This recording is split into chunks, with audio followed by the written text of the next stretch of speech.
আজকে যে বিষয়টা নিয়ে আলোচনা করব তা হচ্ছে বীজগাণিতিক গুণ তিনটি পদের। এখানে লেখা আছে 1 2 3 2 1। এটা হচ্ছে আমার সূত্রের ট্রিক, এটা মনে রাখতে হবে। এই ট্রিকের মাধ্যমে কিন্তু এই অঙ্কটা করা সম্ভব এবং খুব অল্প সময়ের মধ্যে। তো প্রথম যেটা কাজ হচ্ছে 1 মানে ঊর্ধ্বগুণ,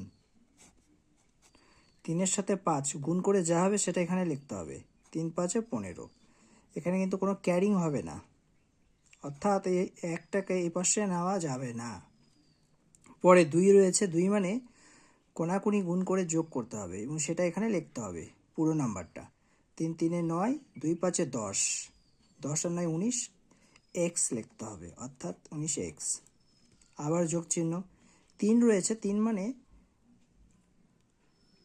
এটার সাথে এটার গুণ, এটার সাথে এটার গুণ এবং মধ্যগতের গুণ, গুণ করে তার যোগফল নির্ণয় করতে হবে।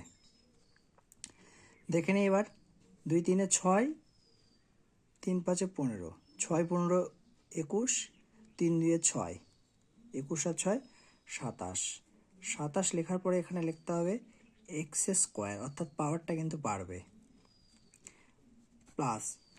এটা হয়ে গেল আমার। এবার হচ্ছে দ্বিতীয় কাজ, 2 রয়েছে, তার মানে এই পার্টটা এখন আর আমরা দেখব না। এটার সাথে এটার গুণ, এটার সাথে এটার গুণ, গুণ করে যোগফল এখানে লিখতে হবে। 2 2 4, 3 3 9, 9 4 13। 13 লেখার পরে এক্সের পাওয়ারটা বাড়বে, অর্থাৎ 3 হয়ে যাবে, প্লাস। আর একটা স্টেপে কাজ রয়েছে 1, অর্থাৎ এটা ঊর্ধ্বগুণ, 3 2 6, এখানে এক্সের পাওয়ারটা হয়ে যাবে 4। এটা হচ্ছে উত্তর।